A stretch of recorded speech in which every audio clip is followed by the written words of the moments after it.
Saturday, the day of rest, was the day chosen for our expulsion.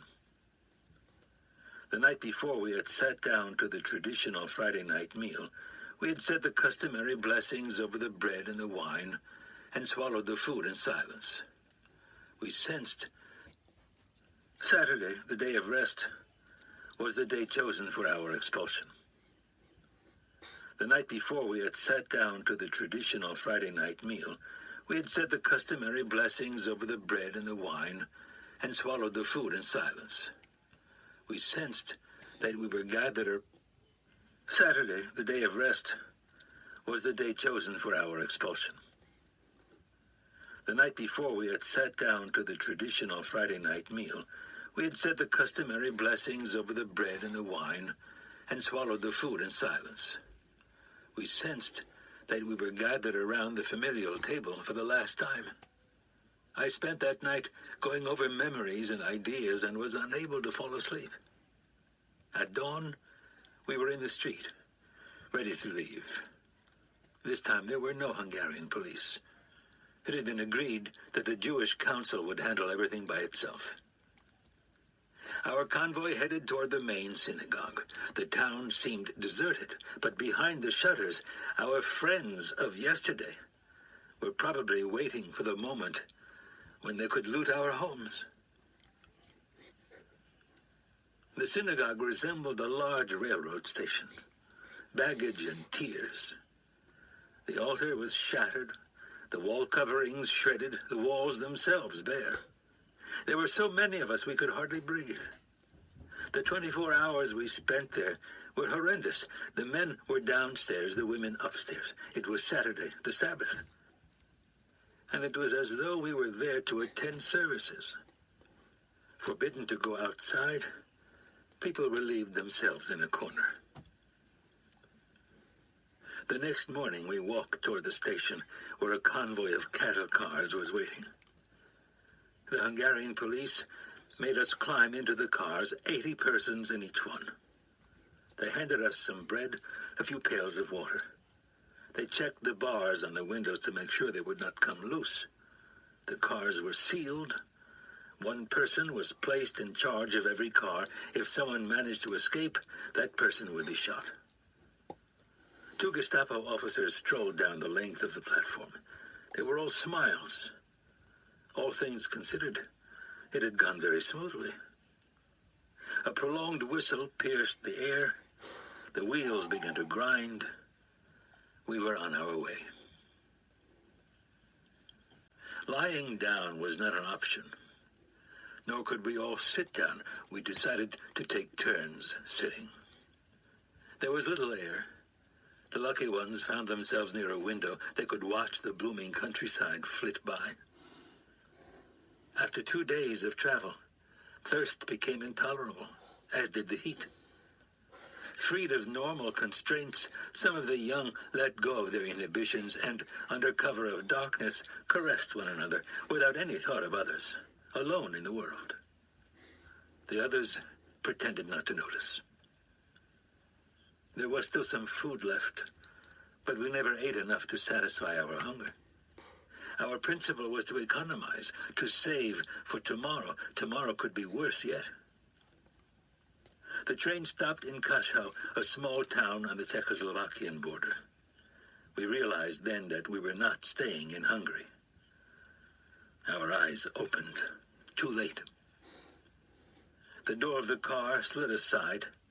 A German officer stepped in, accompanied by a Hungarian lieutenant acting as his interpreter. From this moment on, you are under the authority of the German army.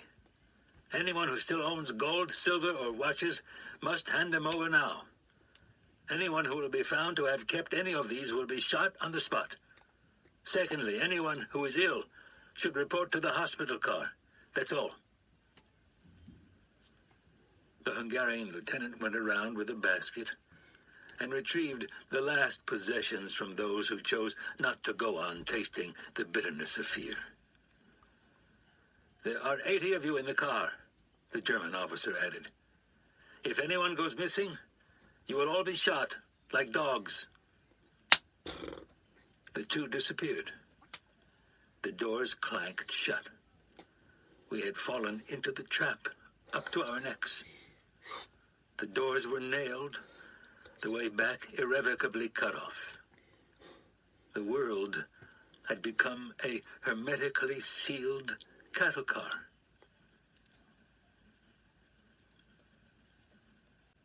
There was a woman among us, a certain Mrs. Schechter. She was in her 50s, and her 10-year-old son was with her, crouched in a corner.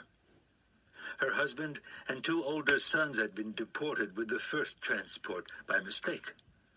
The separation had totally shattered her. I knew her well.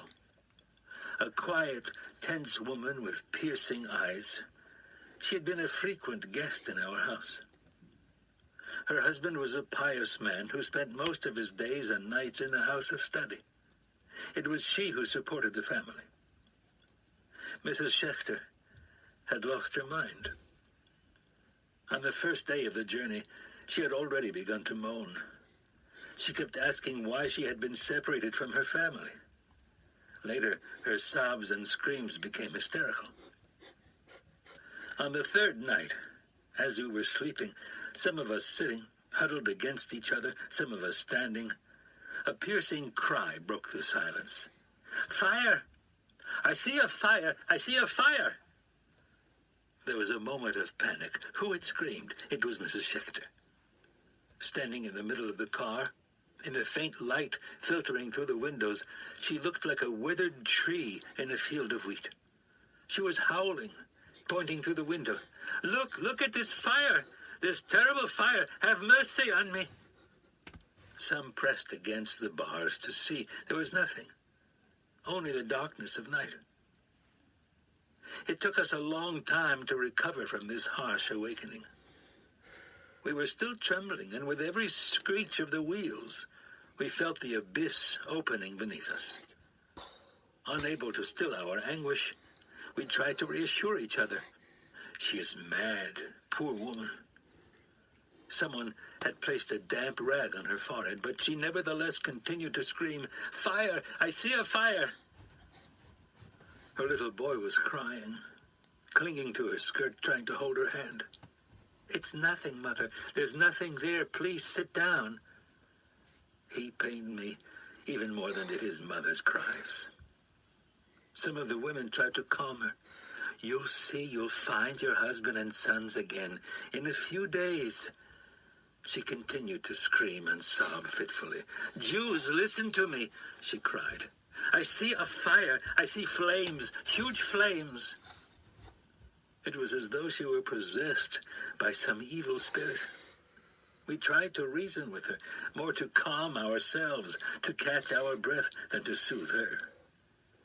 She is hallucinating because she is thirsty, poor woman. That's why she speaks of flames devouring her. But it was all in vain. Our terror could no longer be contained. Our nerves had reached a breaking point. Our very skin was aching. It was as though madness had infected all of us. We gave up. A few young men forced her to sit down, then bound and gagged her. Silence fell again. The small boy sat next to his mother, crying. I started to breathe normally again as I listened to the rhythmic pounding of the wheels on the tracks as the train raced through the night. We could begin to doze again, to rest, to dream. And so an hour or 2 passed. Another scream jolted us.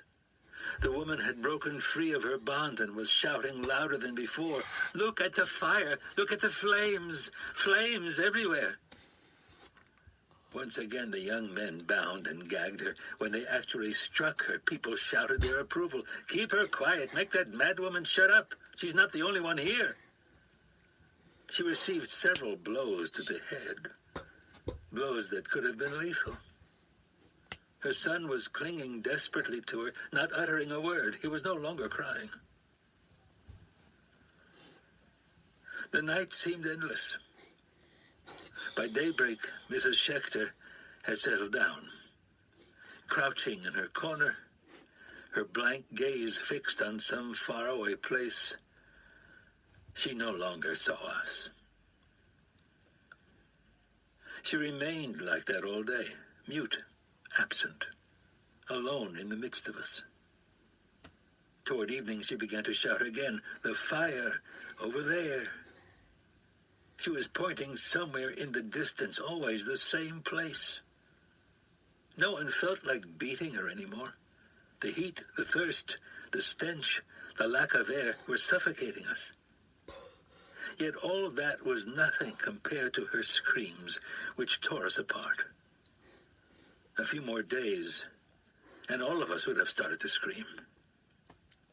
But we were pulling into a station. Someone near a window read to us, "Auschwitz." Nobody had ever heard that name. The train did not move again. The afternoon went by slowly. Then the doors of the wagon slid open. 2 men were given permission to fetch water. When they came back, they told us that they had learned, in exchange for a gold watch, that this was the final destination. We were to leave the train here. There was a labor camp on the site. The conditions were good. Families would not be separated. Only the young would work in the factories. The old and the sick would find work in the fields. Confidence soared. Suddenly, we felt free of the previous night's terror. We gave thanks to God. Mrs. Schechter remained huddled in her corner, mute, untouched by the optimism around her. Her little one was stroking her hand. Dusk began to fill the wagon. We ate what was left of our food. At 10 o'clock in the evening, we were all trying to find a position for a quick nap, and soon we were dozing. Suddenly, "Look at the fire! Look at the flames! Over there!" With a start, we awoke and rushed to the window yet again. We had believed her, if only for an instant. But there was nothing outside but darkness. We returned to our places, shame in our souls, but fear gnawing at us nevertheless. As she went on howling, she was struck again. Only with great difficulty did we succeed in quieting her down. The man in charge of our wagon called out to a German officer strolling down the platform, asking him to have the sick woman moved to a hospital car. "Patience," the German replied. "Patience. She'll be taken there soon." Around 11 o'clock, the train began to move again. We pressed against the windows. The convoy was rolling slowly. A quarter of an hour later, it began to slow down even more. Through the windows, we saw barbed wire. We understood that this was the camp. We had forgotten Mrs. Schechter's existence. Suddenly, there was a terrible scream. "Jules, look at the fire! Look at the flames!" And as the train stopped, this time we saw flames rising from a tall chimney into a black sky.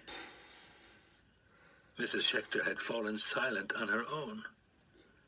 Mute again, indifferent, absent, she had returned to her corner. We stared at the flames in the darkness. A wretched stench floated in the air. Abruptly, our doors opened. Strange-looking creatures dressed in striped jackets and black pants jumped into the wagon. Holding flashlights and sticks, they began to strike at us left and right, shouting, "Everybody out! Leave everything inside! Hurry up!" We jumped out. I glanced at Mrs. Schechter. Her little boy was still holding her hand. In front of us, those flames. In the air, the smell of burning flesh. It must have been around midnight.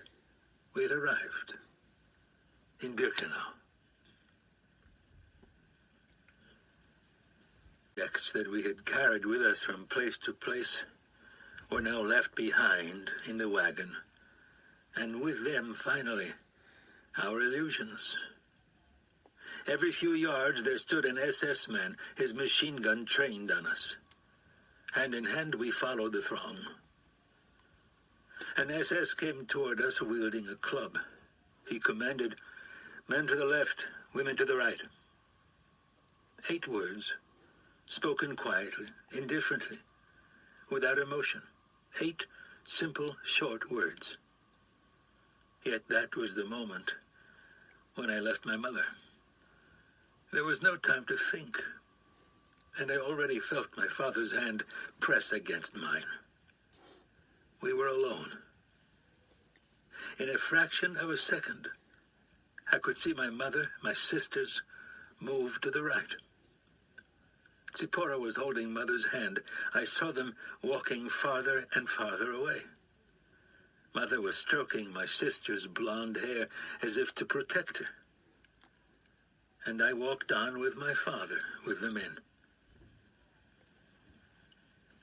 I didn't know that this was the moment in time and the place where I was leaving my mother and Zipporah forever. I kept walking, my father holding my hand. Behind me, an old man fell to the ground. Nearby, an SS man replaced his revolver in its holster. My hand tightened its grip on my father. All I could think of was not to lose him, not to remain alone. The SS officers gave the order, "Form ranks of 5s." There was a tumult. It was imperative to stay together. "Hey, kid, how old are you?" The man interrogating me was an inmate. I couldn't see his face, but his voice was weary and warm. 15? No, you're 18. But I'm not, I said. I'm 15. Fool, listen to what I say. Then he asked my father, who answered, I'm 50. No. The man now sounded angry. Not 50, you're 40. Do you hear? 18 and 40. He disappeared into the darkness. Another inmate appeared, unleashing a stream of invectives. Sons of bitches, why have you come here? Tell me, why? Someone dared to reply, what do you think? That we came here of our own free will? That we asked to come here? The others seemed ready to kill him. Shut up, you moron, or I'll tear you to pieces. You should have hanged yourselves rather than come here. Didn't you know what was in store for you here in Auschwitz? You didn't know? In 1944? True. We didn't know. Nobody had told us. He couldn't believe his ears. His tone became even harsher. Over there. Do you see the chimney over there? Do you see it? And the flames, do you see them? Yes, we saw the flames. Over there, that's where they will take you. Over there will be your grave. You still don't understand, you sons of bitches. Don't you understand anything? You will be burned to a cinder, turned into ashes. His anger changed into fury. We stood stunned, petrified.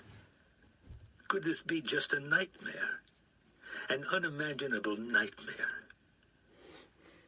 I heard whispers around me.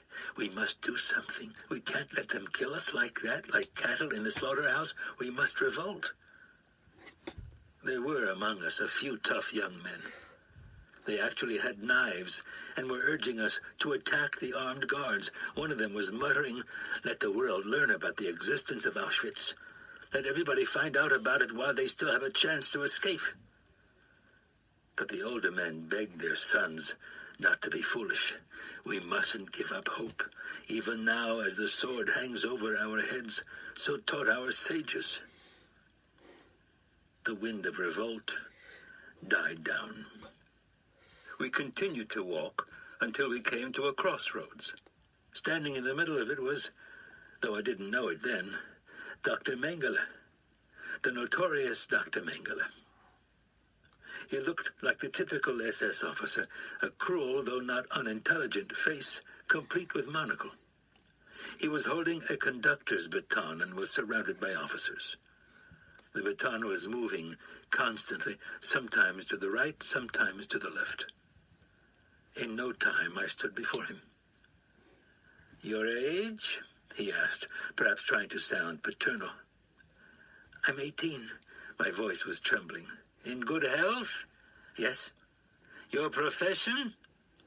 Tell him that I was a student. Farmer, I heard myself saying. This conversation lasted no more than a few seconds. It seemed like an eternity. The baton pointed to the left. I took half a step forward. I first wanted to see where they would send my father. Were he to have gone to the right, I would have run after him. The baton once more moved to the left. A weight lifted from my heart. We did not know as yet which was the better side, right or left, which road led to prison and which to the crematoria. Still, I was happy I was near my father. Our procession continued slowly to move forward. Another inmate came over to us. "Satisfied?" "Yes," someone answered. "Poor devils, you are heading for the crematorium." He seemed to be telling the truth. Not far from us, flames, huge flames, were rising from a ditch. Something was being burned there.